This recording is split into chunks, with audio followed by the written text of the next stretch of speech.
Voilà, nous sommes de retour sur ce plateau. Il est l'heure de nous retourner du côté d'Yaoundé pour y retrouver la belle Karel Mezatia. Et vous le savez, quand on va à Yaoundé à ce moment, à 7 heures, c'est pour la revue de presse. Karel Mezatia, bonjour, c'est à vous l'antenne. On va feuilleter les journaux, mais davantage les unes.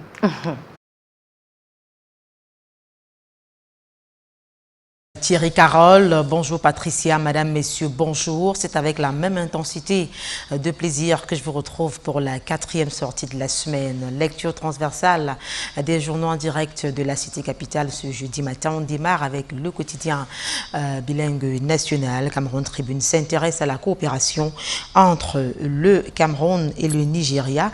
Les pays frères et amis unis contre la sécession, nous dit le quotidien gouvernemental. Confirmation a été faite au cours d'une audience accordée mardi au ministre Félix Mbayou, envoyé spécial du président de la République Paul Biya. Le chef de l'État Mohamed Bouhari a réitéré tout le soutien de son gouvernement dans la lutte contre toute forme d'irrédentisme, notamment ces velléités sécessionnistes auxquelles le Cameroun fait face depuis 5 ans dans les régions du nord-ouest et du sud-ouest. Cameroun, Nigeria unis contre la sécession, une information à lire en page 3 du journal de Marie-Claire Nana, parution de ce jeudi matin. The Guardian Post to focus today, this Tuesday morning, on the engagement of Biya and Bouhari to crush secessionist movement. Le quotidien de nos confrères d'expression anglaise évoque donc l'information relative à la rencontre entre l'émissaire du chef de l'État Paul Biya et Mohamedou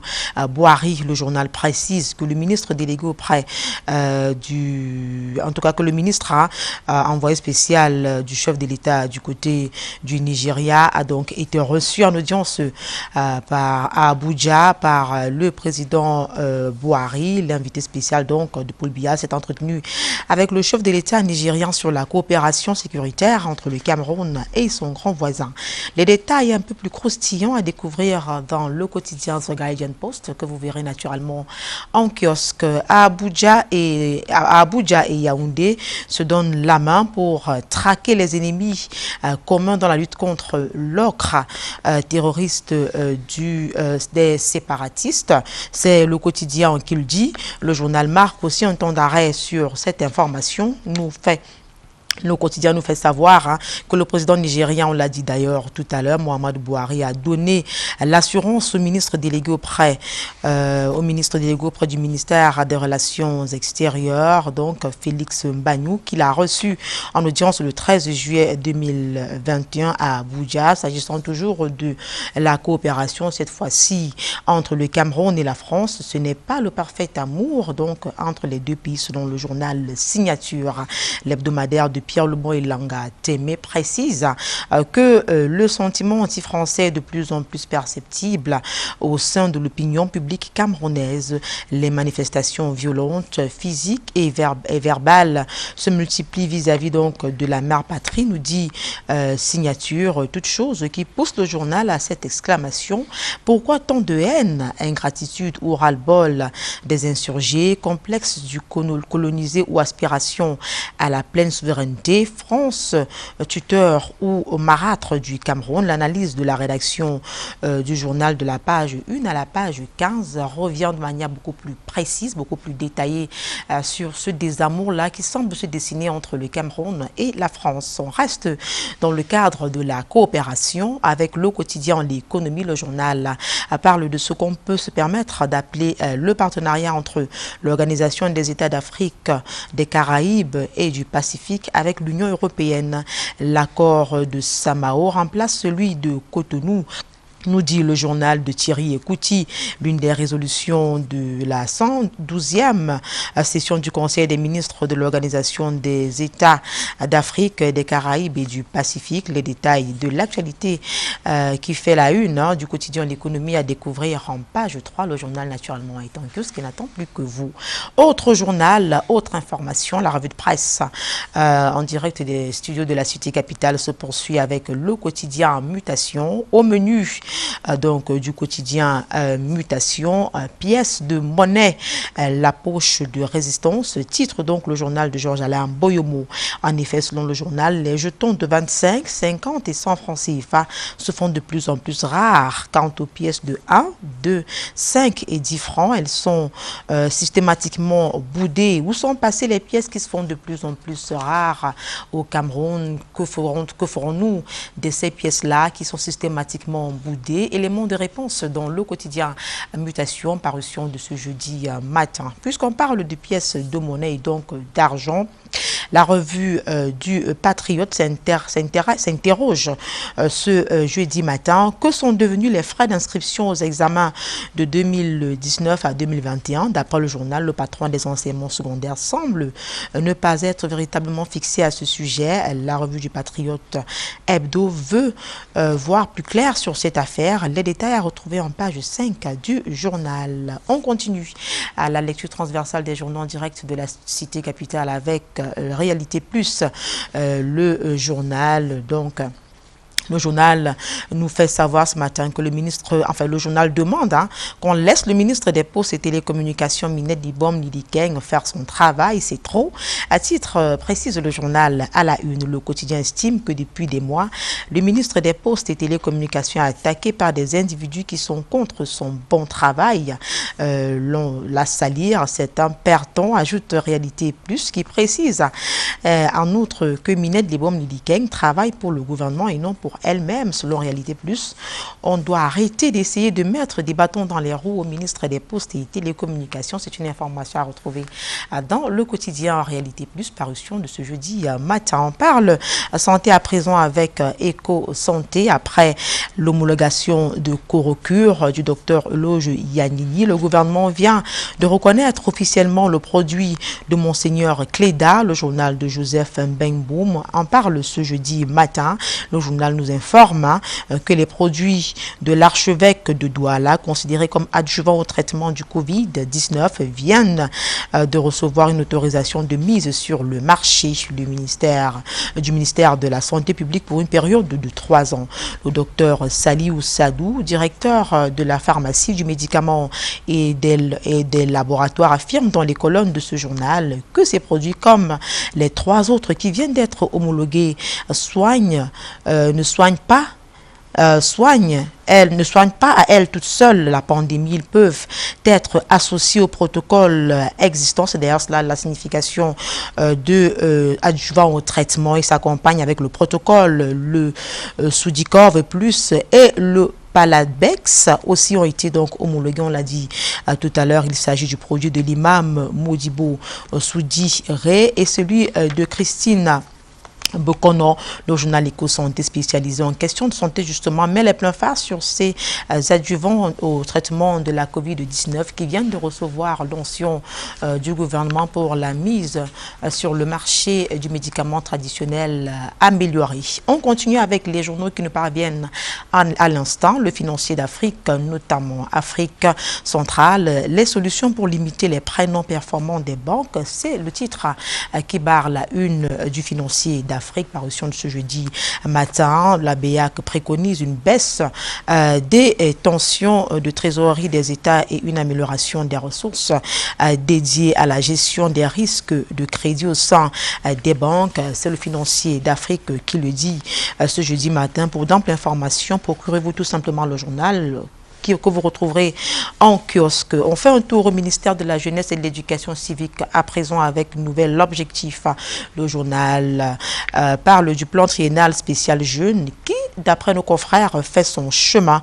Plusieurs projets déjà financés à hauteur de 15 milliards de francs CFA depuis son lancement. C'est une précision que vous retrouverez dans nouvel objectif de ce jeudi matin. On continue avec Humanité, le journal, l'hebdomadaire de prospective politique, d'enquête et d'analyse ainsi que de sondage. À titre à la une, amélioration du processus d'indemnisation, le ministre des Domaines du Cadastre et des Affaires foncières et la BAD, Banque africaine de développement, tire les choses au clair.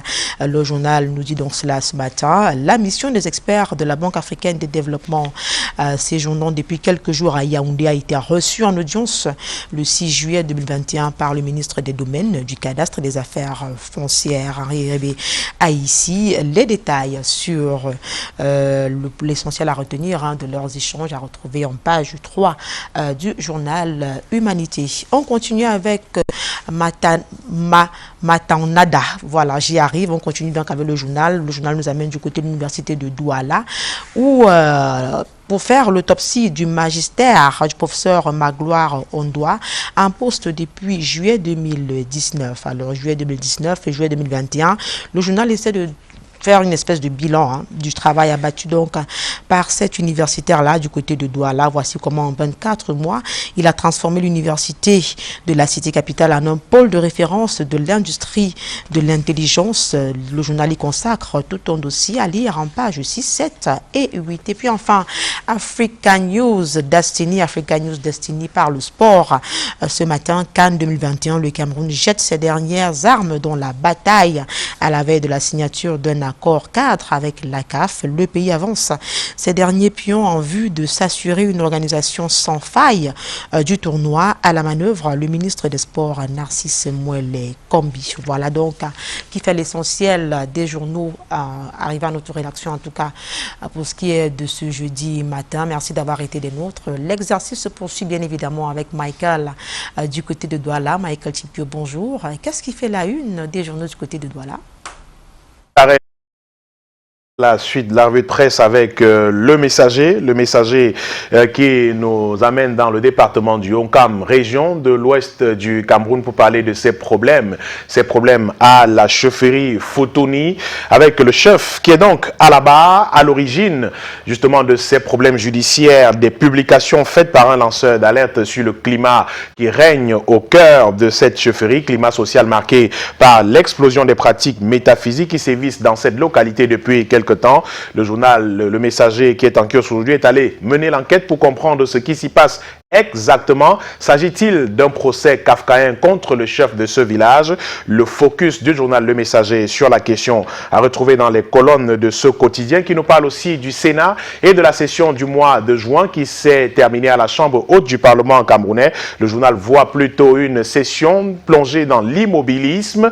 Des sénateurs qui sont donc restés immobiles au courant de cette session, avec un foisonnement d'activités à l'Assemblée nationale et une accalmie notée au Sénat camerounais. La deuxième session du mois de juin, qui s'est achevée le 8 juillet dernier, aura satisfait les attentes de la Chambre basse du Parlement. Mais la Chambre haute, elle, est restée dans l'immobilisme total, constate le quotidien Le Messager, qui est paru ce jour. Et la situation des droits de l'homme au Cameroun continue d'intéresser le journal aujourd'hui, avec ce rapport des organisations non gouvernementales, plusieurs organisations non gouvernementales réunies au sein de l'organisation Stand Up for Cameroun. Ces organisations qui ont présenté un rapport au sujet de la situation des droits de l'homme pour le mois de juin au Cameroun, avec des chiffres évocateurs. Plus de 100 personnes tuées, plus de 100 personnes qui auraient pu éviter la mort si les droits de l'homme étaient respectés dans notre pays. Des personnes tuées sur le théâtre de guerre dans les régions du nord-ouest et du sud-ouest du Cameroun. Également des personnes qui ont trouvé la mort dans le conflit qui oppose le Cameroun à la secte terroriste Boko Haram dans les régions septentrionales du Cameroun, notamment à l'extrême nord du pays, conclut le quotidien Le Messager, qui est en kiosque ce jeudi. La Nouvelle Expression est également parue aujourd'hui et nous parle de ce qui se prépare à Genève en Suisse, avec cette sorte d'affrontement entre la police et une organisation dénommée Brigade Anti-Sardina, qui a pris d'assaut l'hôtel où loge en ce moment le président de la République du Cameroun, Paul Biya, en cours séjour privé en Europe depuis quelques jours. Les événements ont eu lieu devant l'hôtel intercontinental de la capitale helvétique. À la clé, de nombreuses arrestations enregistrées, nous rapporte la Nouvelle Expression de ce jour, qui parle aussi de cette sortie Cette sortie de l'ambassadeur de Suisse, l'ambassadeur du Cameroun en Suisse, qui appelle les Camerounais à ne pas céder à cette tentative de manipulation avec des annonces qui font état de manifestations projetées devant l'hôtel intercontinental où loge le président de la République samedi prochain.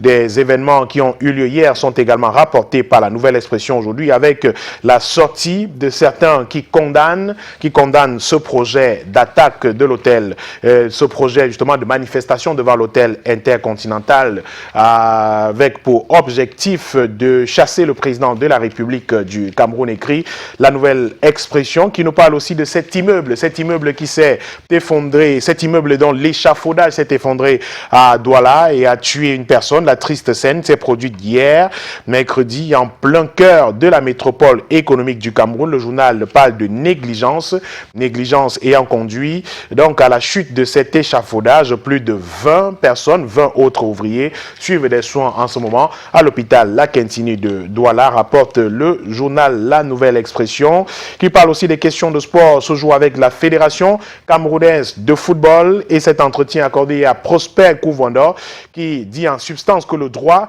réglera difficilement le problème de la Fédération camerounaise de football.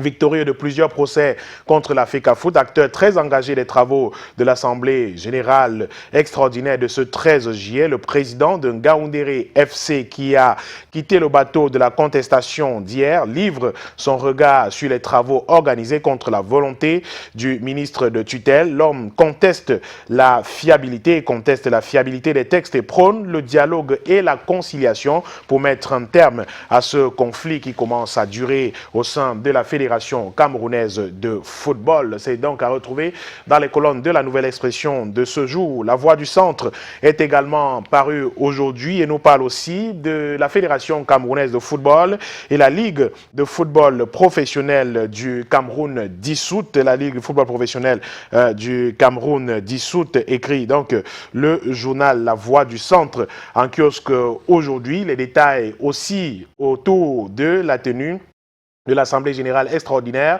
de la Fédération camerounaise de football le 13 juillet dernier. La une principale du journal La Voix du Centre nous reparle de cette succession au sein de la famille Mouna avec les problèmes observés. Le journal parle de la politique de la terre brûlée avec le conseil d'administration de la polyclinique Mouna qui devait se tenir il y a quelques jours et nous présente une famille qui se déchire autour de la succession Mouna. Que se passe-t-il exactement? Les détails dans les colonnes de La Voix du Centre en kiosque ce jeudi. Info Matin est également paru aujourd'hui. Info Matin qui nous relaie une information parue dans le magazine panafricain Jeune Afrique. Jeune Afrique qui présente Laurent Esso comme l'intrus de la galaxie Lupol Motazeux en revenant sur un marronnier s'agissant de la succession à la tête de l'État du Cameroun. Le magazine de feu Béchi Ben Yamed prend pour prétexte le ministre des Finances pour remettre un fidèle parmi les quelques rares qui restent à Paul Biya au cœur d'un jeu que le journal qualifie de perfide.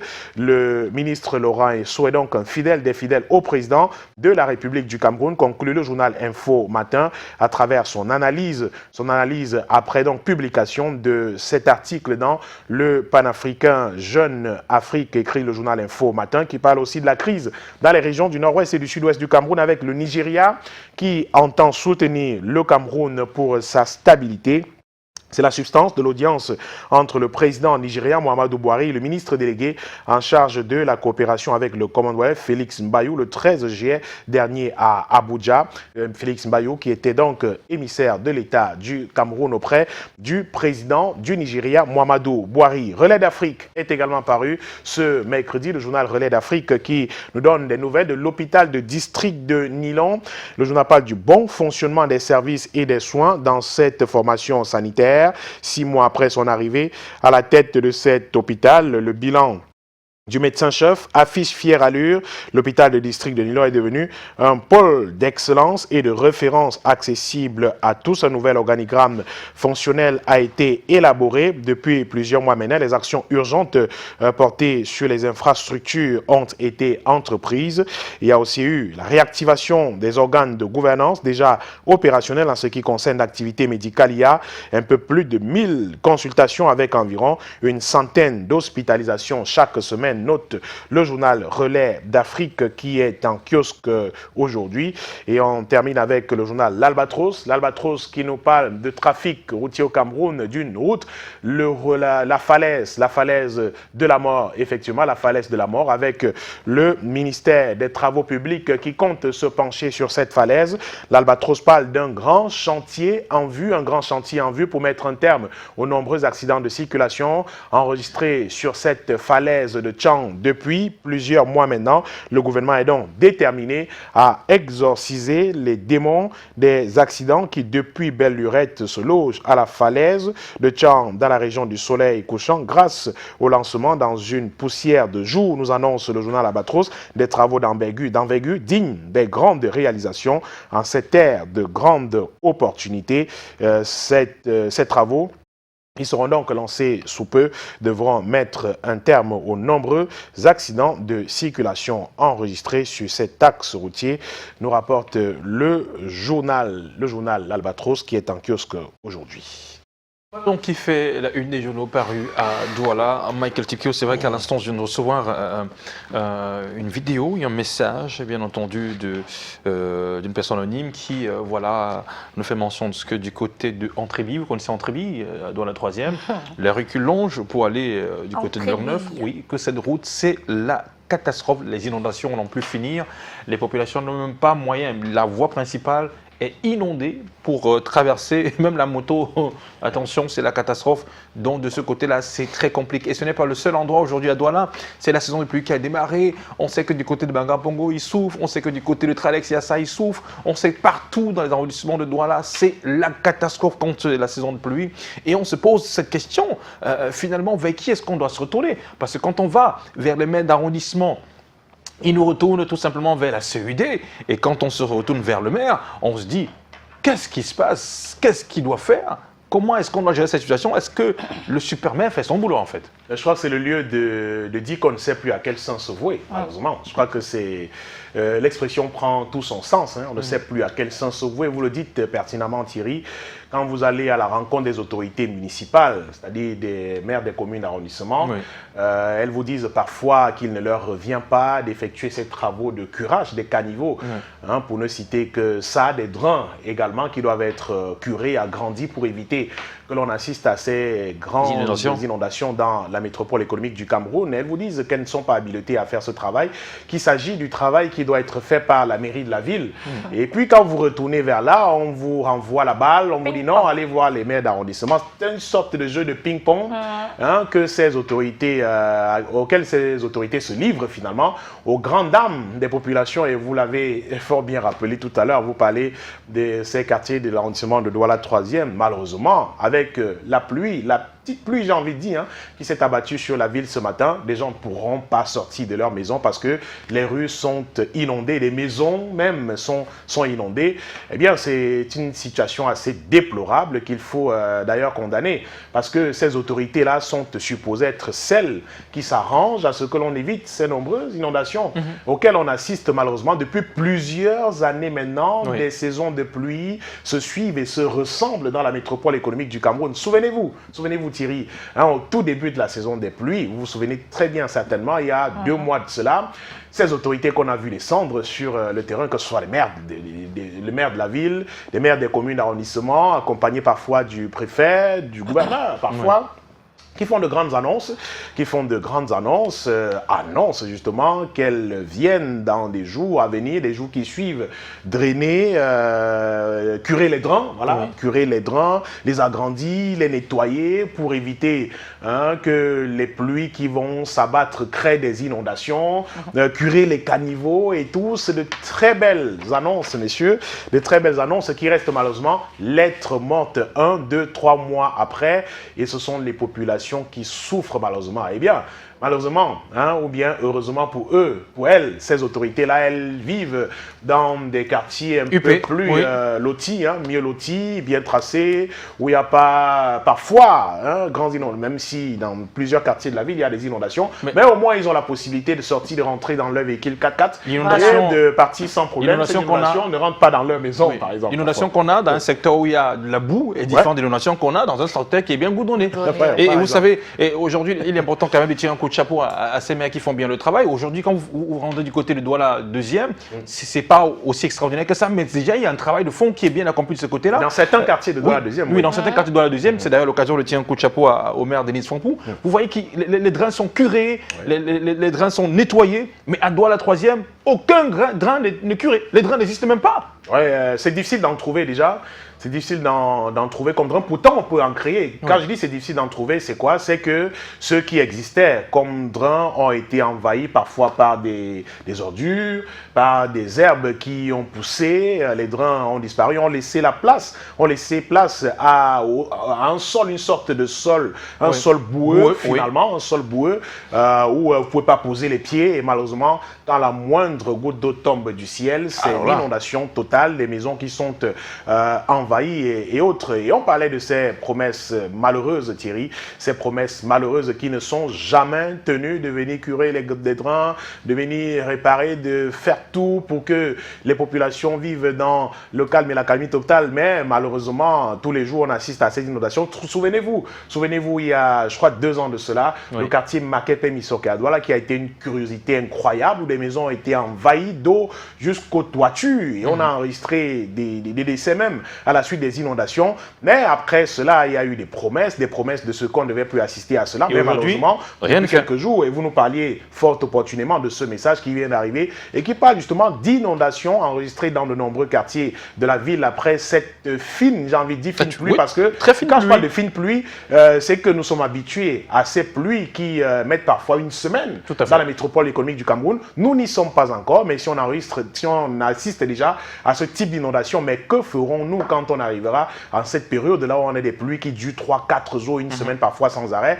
Non, c'est assez grave. On doit se réveiller, on doit faire quelque chose. Il n'est pas tard. Il n'est pas tard. Des travaux peuvent encore être faits pour éviter aux populations de vivre ce martyre, de vivre ce calvaire qui perdure et qui devient récurrent et finalement peut-être banal et normal pour certaines personnes. On se dit, bah, écoutez, ils sont habitués à ces inondations-là, elles doivent s'y faire, ces populations-là, tout simplement. Et après, on passera à la saison sèche, on attendra la prochaine saison des pluies et ce sera le même cycle, quoi. Vous voyez là des images d'eau qui entrent dans des domiciles. Bon, là, on est à Loum. Et pour dire que précisément, il n'y a aucun endroit qui est épargné, effectivement. Là, c'est dans la région du littoral. On est dans le littoral, effectivement. Et le littoral, on le sait, avec la forte pluviométrie que l'on enregistre dans cette région, la nappe phréatique qui est également très pleine et tout. Avec ça, on assiste à la moindre pluie, à des inondations. Mais des choses peuvent être faites pour mettre un terme à cela. Curer les caniveaux, curer les drains, c'est ça les premières choses. Et ajouter à cela, Thierry, il faut que les populations prennent également conscience. On appelle une sorte de civisme de la part des populations qui parfois construisent sur des drains, construisent sur des caniveaux, bloquent tout, bouchent les caniveaux, bouchent les drains, bloquent le passage de l'eau. Et quand vous bloquez le passage de l'eau, qu'est-ce que l'eau fait? Elle cherche son chemin et quand elle cherche son chemin, elle se retrouve dans votre maison, dans votre salon et tout. Des dépotoirs d'ordures à des endroits qui ne sont pas appropriés pour cela. Autant de choses qui font que nous nous retrouvions dans des situations assez difficiles. À cause de notre incivisme, nous devons nous-mêmes prendre conscience pour mettre un terme à ces inondations qui sont devenues de l'eau quotidien de nos populations avec ces difficultés que nous vivons. Nous également, vous êtes en véhicule même et puis c'est difficile. Votre véhicule devient un sous-marin? Voilà, sur la grande route, même sur le goudron. C'est-à-dire que vous passez à Bali, il y a une rue célèbre à Bali qui est totalement inondée à l'instant où je vous parle. Quand il pleut un tout petit peu, non loin de la direction générale de Exactement. du Cameroun. Exactement. Vous ne pouvez pas circuler par là. Pourquoi? Parce que les caniveaux qui sont de part et d'autre n'ont jamais été curés. Ils ne sont pas curés, ils sont bouchés totalement. Et du coup, qu'est-ce que l'eau fait? L'eau se retrouve sur la chaussée, impossible de circuler. Vous voyez des véhicules qui deviennent des engins amphibies. Certaines personnes sont Est-ce qu'à ce niveau-là aussi, on a construit? Ah, d'accord. Non.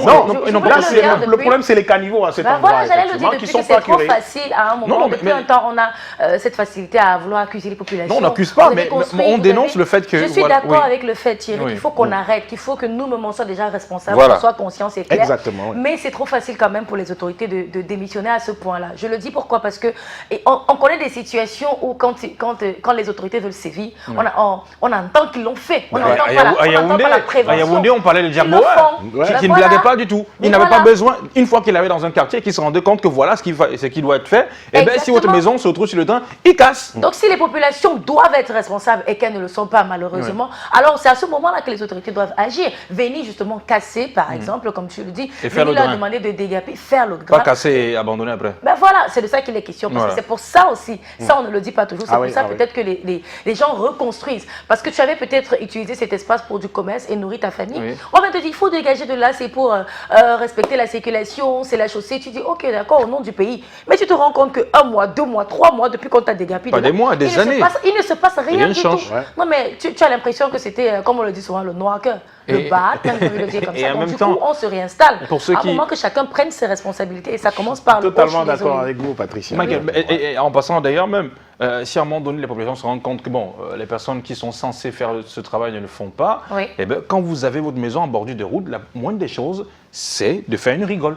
Oui, effectivement. Effectivement, il y a des quartiers où il y a des gens qui font des rigoles. Qui se débrouillent à mais il y en a qui érigent des barrières. Oui, malheureusement. Et qui n'arrivent pas à comprendre pourquoi est-ce que demain le mur va tomber. Ils vivent justement dans leurs barrières en se disant qu'elles sont à l'abri de toute pluie. Mais malheureusement, vous voyez parfois la barrière détruite par la pression. Parce que l'eau stagne. Qui est passée par là, ou bien par l'eau qui a stagné à cet endroit. La question de la responsabilité des populations est vraiment, elle est cruciale, Patricia. Nous sommes d'accord là-dessus. Mais qui devrait nous retourner face à cette situation? C'est extrêmement difficile. Je ne sais pas exactement comment est-ce qu'il faut répondre à cela, Thierry. Vous-même, vous l'avez évoqué tout à l'heure. Il existe justement la question des droits. On se souvient d'un projet de l'Agence française de développement, l'AFD, à travers le CDD, qui avait à travers le CDD, justement un financement du CDD, qui visait à curer les drains dans la métropole économique du Cameroun. Ça a été fait des années avant par la communauté urbaine de Douala, par le biais de la communauté urbaine de Douala à l'époque. Je ne sais pas si ce projet existe encore aujourd'hui, et je crois qu'en ce moment-là, on évitait un tout petit peu aux populations dans certains quartiers ces inondations-là. La communauté urbaine de Douala, elle, s'occupait du drainage de ces caniveaux-là, ou alors du curage de ces drains-là à cette époque-là, grâce à ce projet de l'AFD et un financement du CDD. Est-ce que c'est encore le cas aujourd'hui? Est-ce que nous attendons toujours que le CDD ou alors l'Agence française de développement vienne nous donner l'argent pour aller curer les caniveaux? C'est la question qu'on se pose. Les communes d'arrondissement elles-mêmes ont leur part de responsabilité sur la question. Elles qui doivent travailler sur certains caniveaux, des drains et tout ça. L'aménagement de voies secondaires. C'est-à-dire qu'en termes de communication, même de dialogue avec les populations, leur rappeler des choses qu'elles doivent être faites, des choses les plus basiques possibles qu'elles doivent faire pour éviter qu'à l'arrivée des pluies, qu'on assiste à ce type d'inondation et bien d'autres. Mais on n'assiste pas à cela. On doit assister à ce type de descente de ces responsables administratifs-là, de ces maires, de ces communes-là, qui doivent descendre dans les quartiers, expliquer aux populations ce qui doit être fait, des responsabilités. C'est ça, parfois dans des quartiers, des gens, on ne sait pas. On ne sait pas, effectivement. Ces maires restent dans leur bureau. Quand ils sont sur le terrain, c'est quand ils sont en train de faire la campagne. Une fois qu'ils sont élus, leur place idéale, c'est dans les bureaux et dans les cérémonies. C'est pas peut-être à eux, les maires principaux, alors les maires et leurs adjoints, qu'on demande d'aller sur le terrain. Je crois qu'il y a des. Mais ça ne coûte pas, ça ne coûte pas d'aller sur le terrain aussi, des fois. Oui, ils peuvent faire une distance sur le terrain pour montrer. Ils ne peuvent pas y aller. Voilà. Mais je crois qu'il existe des structures dans les différentes mairies, structures d'assainissement, de lutte contre les ordres humains, de ceci et de cela. Mais malheureusement, qu'ils ne foutent pas grand-chose. Et conséquence, on assiste à ce à quoi on assiste encore là aujourd'hui. En tout cas, le message n'est pas tombé de la zone de source, maintenant on l'espère, et que très bientôt les populations de Douala pourront retrouver le sourire. Et aussi, voilà, c'est très compliqué parce que les gens construisent un petit peu dans tous les sens. Quand on parle du plan... Il faut continuer d'éduquer, continuer de renseigner. Donc, ce ne sera jamais assez de le dire sur ce plateau. Il faut continuer parce que je trouve que c'est un petit peu hypocrite quand même de toujours rester dans son coin et se dire, vous savez, les populations sont têtues, les populations ne comprennent rien justement, elles ne comprennent pas. C'est comme si vous voyez quelqu'un qui va ajouter sur le trottoir, le passage clôté, une touche de rouge. C'est qu'il a trouvé que c'est peut-être le dessin, peut-être c'est beau, il ne sait pas vraiment ce que c'est. Alors si vous ne continuez pas d'éduquer et par la suite leur montrer l'importance de pourquoi vous venez les dégaper, eh ben, on aura les mêmes résultats à chaque fois. Je pense que sera l'éducation civique désormais à partir de la CIL. On leur apprendra comment est-ce qu'on doit... L'importance des rigoles, même des chez les draps. parents, chez les plus grands, Il faut commencer par à le... éduquer. L'éducation civique s'arrête jamais, l'éducation à la citoyenneté d'ailleurs. Voilà. C'est pas qu'une affaire des enfants, les plus grands également doivent être éduqués. Il faut qu'on apprenne notre génération Tout à fait. à comprendre cela dès le bas âge. En tout cas, merci Mike Atipkio et bon Merci, retour sur la monsieur. rédaction. Merci. Et tout de suite, on prend la pub pour nos annonceurs.